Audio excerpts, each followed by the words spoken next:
Good morning. I hope you enjoyed watching eggshells not get broken until Cy destroyed the illustration. How dare you?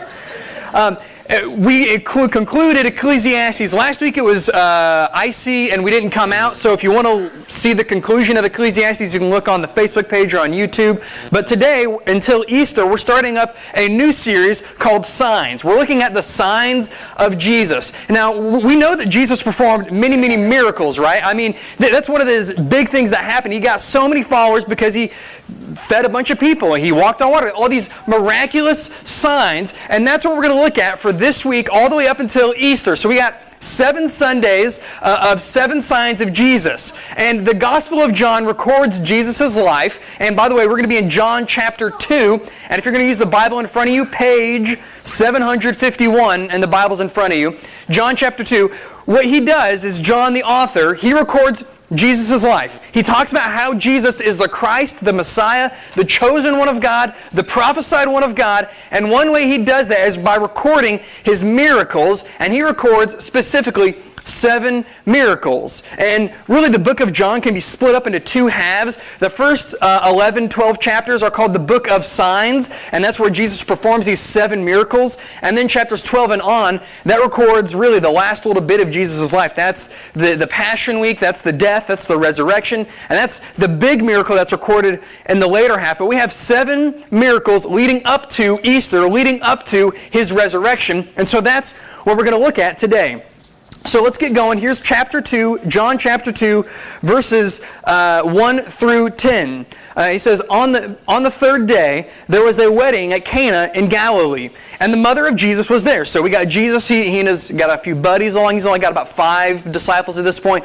They're going along, and they get an invite. Jesus has an invite to a wedding. So he goes to the wedding, and there the mother of Jesus was there. Verse 2, Jesus also was invited to the wedding with his disciples. Now when the wine ran out, the mother of Jesus said to him, they have no wine. That's a bad deal. We want to have sustenance, we want to have food, we want to have drink. But she says, hey Jesus, they have no wine. And Jesus said to her, woman, what does that have to do with me? My hour has not yet come. And his mother said to the servants, do whatever he tells you. And now verse 6, there were 6 stone jars, water jars there for the Jewish rites of purification, each holding 20 or 30 gallons. Jesus said to the servants, fill the jars with water, and they filled them up to the brim. And he said to them, now draw some of that water out and take it to the master of the feast. So they took it, and when the master of the feast tasted the water, now become wine, and he did not know where it had come from, though the servants who drew the wine knew. The master of the feast called the bridegroom and said to him, everyone serves the good wine first, and when people have drunk freely, that means when they got drunk, then they bring out the poor wine. But you have kept the good wine until now. So this is the very first miracle Jesus does, turns water into wine.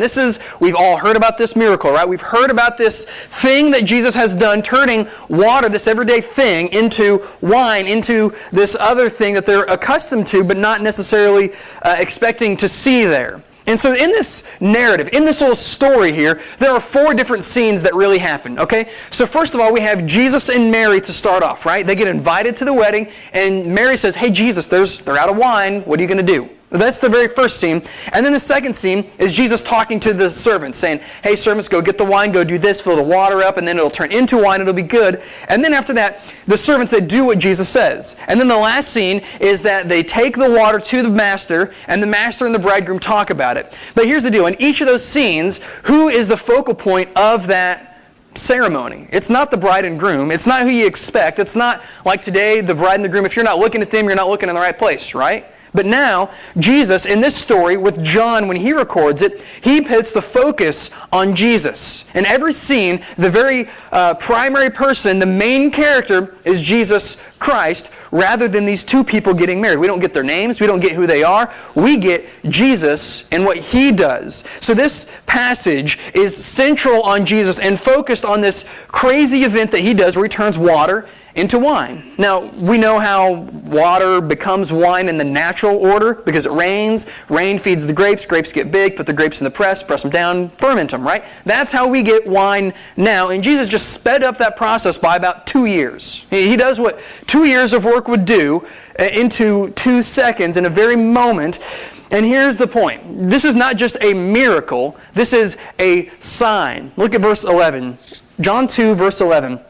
This, the first of his signs, Jesus did at Cana in Galilee and manifested his glory, and his disciples believed him. So what this does is it's the very first sign. So we got to ask ourselves, what is the difference between a miracle and a sign? A miracle is David Blaine holding his breath for 20 minutes, okay? But a sign is this crazy event that points beyond itself, right? We're driving along the road and you see a stop sign, what do? Well, you stop, otherwise you're getting in a wreck or getting a ticket. I almost ran through a stop sign on my way here because it was so foggy.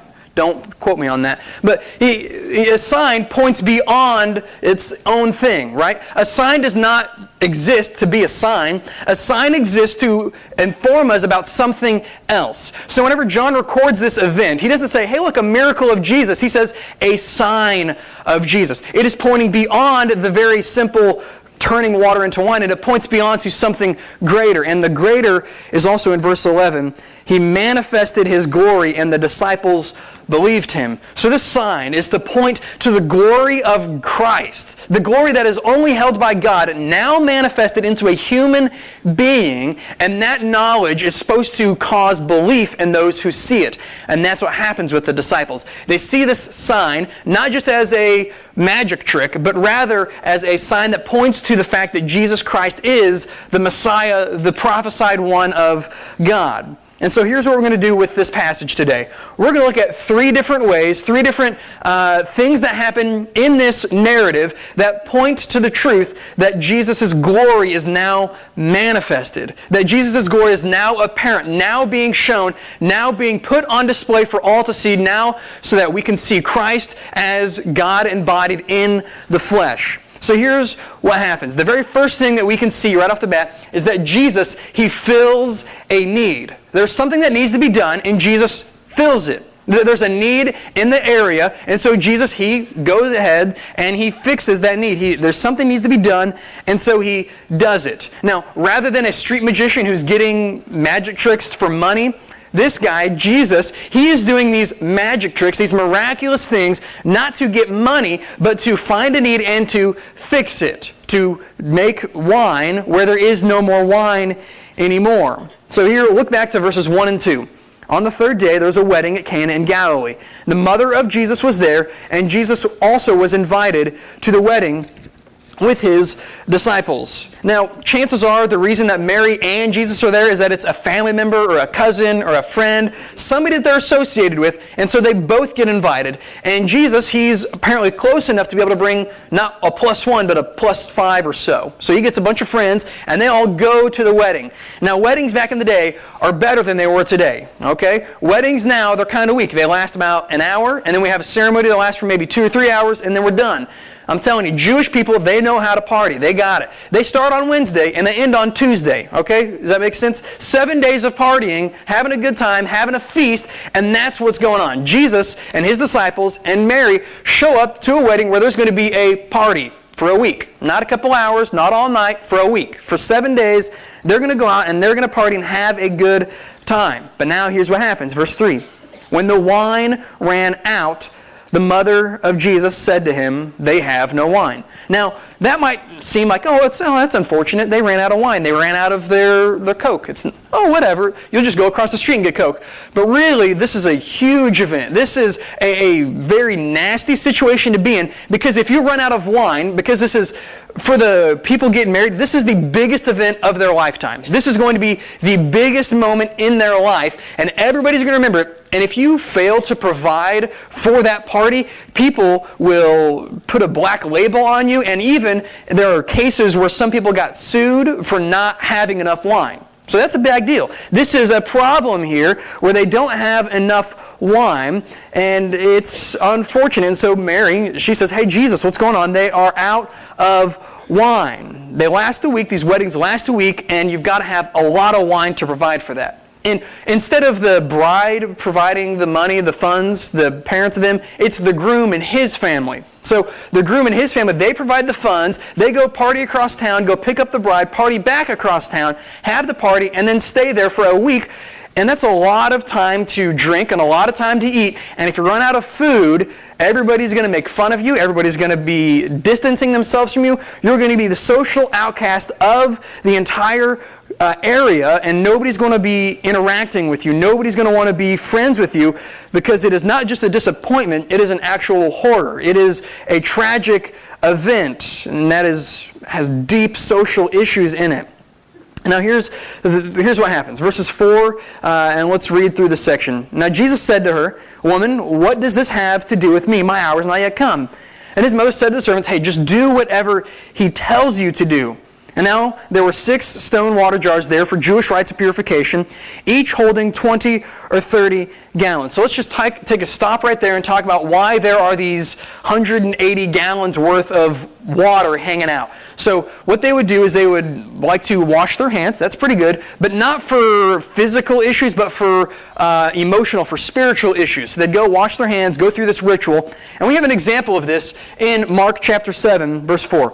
"And when they come from the marketplace, they do not eat unless they have washed. And there are many other traditions that they observe, such as washing of cups and pots and copper vessels and dining couches." So they go through and they have to wash all of these things with water. And so there's these huge jars with water, and there's more history behind why they are the way they are. But all you got to know is that there's a bunch of water. 6 of these things, all holding 20 or 30 gallons. Just think about 120 gallons of milk, but instead of milk, it's just full of water. That's a bunch of water. And so Jesus says, hey, go fill those up.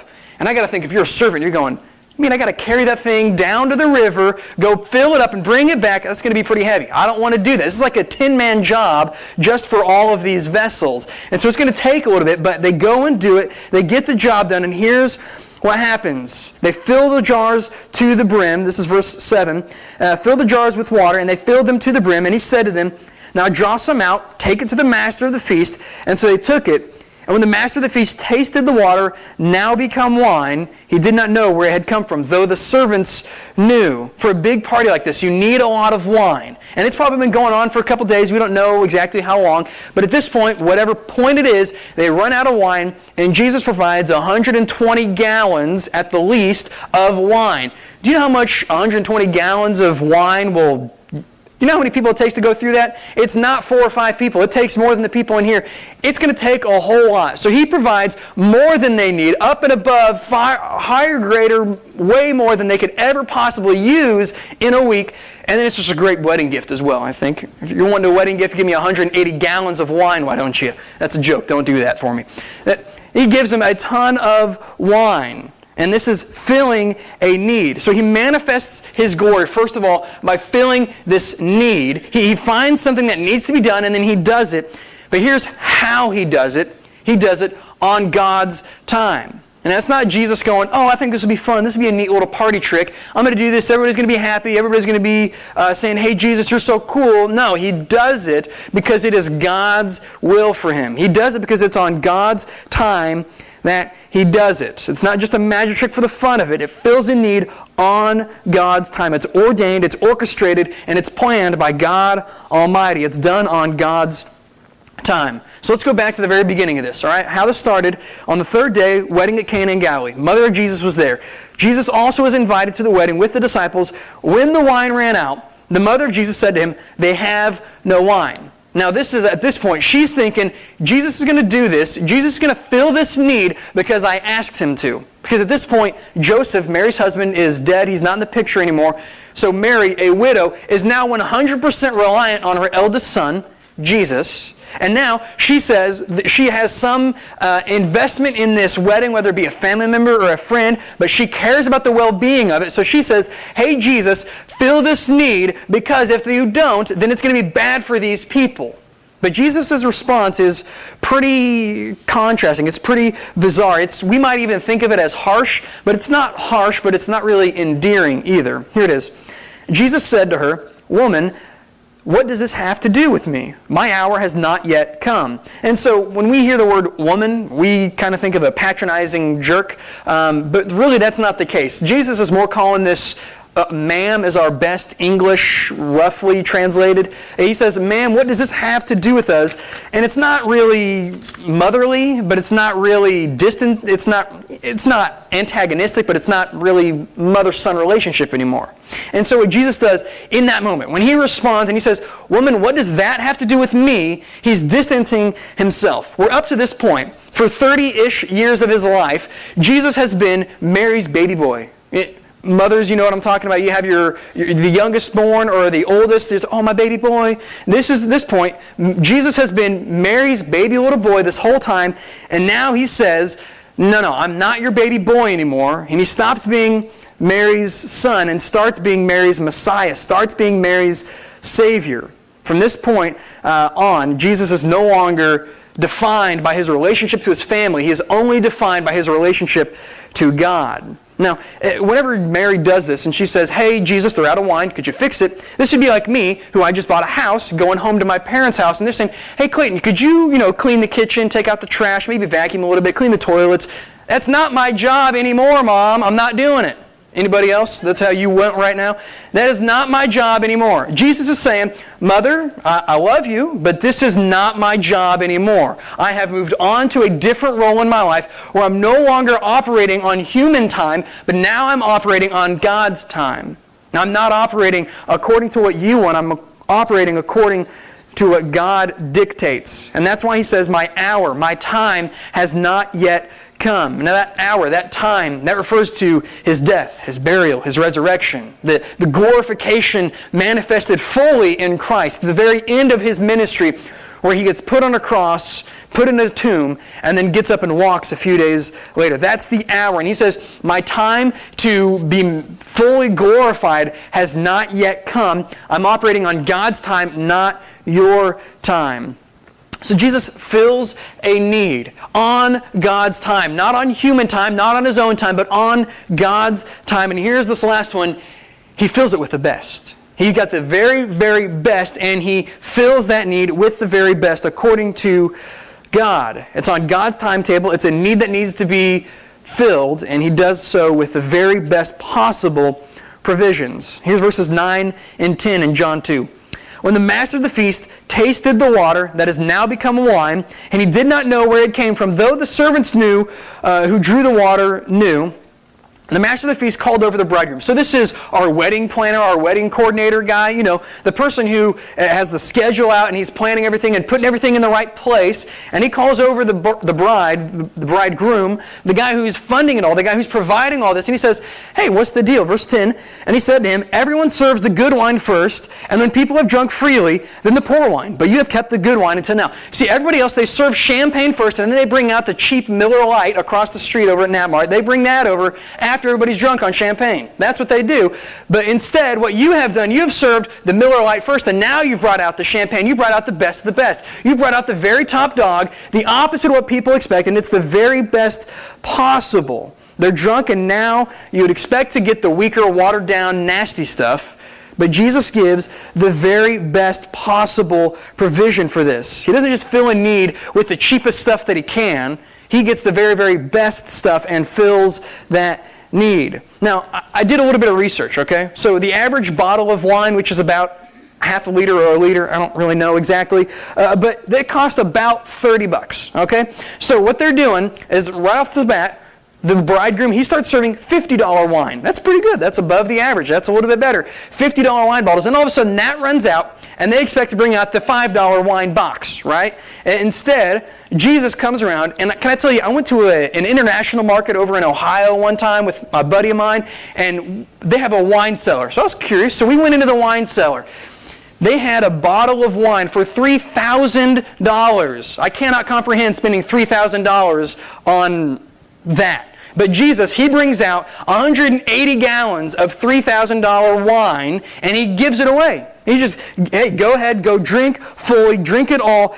And it's the most, and it's the best. And for maybe bring this into your own life. By the way, Lipton tea, not very good. Tetley tea, pretty good. Jesus turns Lipton tea into Tetley tea. Makes the best stuff. That's, my dad and I like tea. The rest of you I don't know about. But he takes what they serve in what they could. The bridegroom would have served his very best stuff that he could possibly provide. And then Jesus comes along and provides something way better, way above, so much better that the feast, the master of the feast goes, hey, that good stuff before, that's really the weak stuff. And now this new stuff is amazing. This new stuff is where it's at. So I hope you see glory of Christ manifest in this, but really we can't do anything with this until we bring it into our hometown. Because if we just see, hey, look, Jesus, His glory is manifested, it is now shown, we have to do something after that. We have to do something beyond that. We have to take a step past just seeing that Jesus performed a miracle. And so with His first miracle, His entrance into ministry, He fills a need on God's time with the best He could. Now let's talk about us. He does the same for you and I. He does the very same with us. We have needs in this life, whether they be physical or whether they be spiritual, and He fills those physical needs sometimes, but He fills those spiritual needs. Because as humans, our greatest need is to be reconciled to God. We were unified with God and then we're separated from God, and our greatest need is to be brought back to God. Because without that, we're in trouble. Without that, we are in trouble. So this is the greatest need that has ever possibly been experienced by mankind. And yet Jesus comes along on God's timetable and fills that need. But He fills it with the very best, which is His flesh and His blood. But now if you've already received that, if we already received that miracle that Jesus has saved us and filled a need for us, what can we do with that? What can we do to manifest God's glory now, today, while we're still alive in Albion? So here's what I think we should do. We should find a need. Okay? Jesus found a need, and then that's what we need to do. Find a need. Find somebody who needs something. A meal, money, car, gas, something. Find a need, and then fill that need. Go out and buy them food. Go out and give them gas money. Go find a need and then fill that need. And not just, and whenever you find somebody with a need for hunger, don't go give them McDonald's, okay? Fill it with the very best that you can. Give them a home-cooked meal for once instead. Jesus filled a need with the very best that He possibly could, and so why are we not filling needs with the very best that we can? Because the whole point of Jesus' miracle is that it's a sign that points beyond Him to something greater, to the glory of God. And if that is now our role, if that is our duty to manifest God's glory to other people, why would we not give them the very best that we could? Why would we give them the measly McDonald's chicken tenders, or chicken nuggets, rather than a nice home-cooked meal, the very best that we could, so that we can best exemplify God's glory in this life? I mean, see, Christ, He performs this miracle, performs this sign to point to the fact that He is the ultimate fulfillment, the ultimate satisfaction for our sin, for our nastiness. He fills the need with the very best, and so now we need to go and do that as well. If you guys want to come up and play. Jesus, He performs this miracle, and now I think it's our turn to perform a miracle. Now, I'm going to read a verse out of John. And this is the theme of the Gospel of John. This is the point of the book. Okay? John chapter 20, verse 30 and 31. He says, "Now Jesus did many other signs than this sign and the other 6 we're getting ready to look at. He did many others than this other signs in the presence of His disciples, which are not written in this book, but these are written so that you may believe that Jesus is the Christ, the Son of God, and that by believing you may have life in His name." This sign is to give you belief, and then it's to spur you on to go out and perform miracles for other people, providing a need, and so that they can also in turn believe. That is the point of John's gospel, and that is the point of your life, to manifest God's glory.